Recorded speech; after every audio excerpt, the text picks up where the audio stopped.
हज़रत मूसा अलैहिस्सलाम ने अल्लाह से अर्ज़ किया कि या इलाही मुझे अपने अदल का नमूना दिखाएं।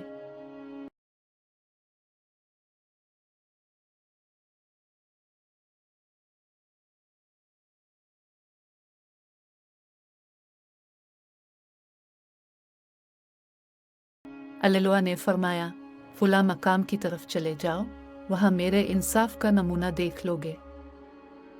मूसा अलैहिस्सलाम इस मकाम पर पहुँचे जहाँ चंद दरख्तों के झुंड और साफ पानी का चश्मा बह रहा था।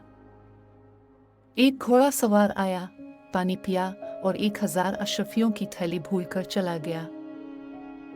इतने में एक कमसिन लड़का आया और वो थैली उठाकर चलता बना।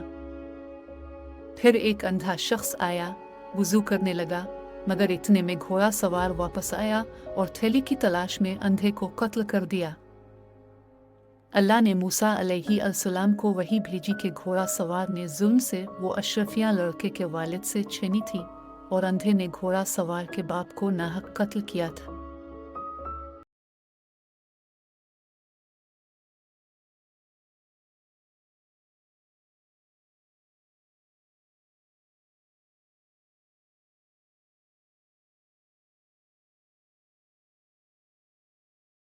तो हर एक हकदार को हक मिल गया।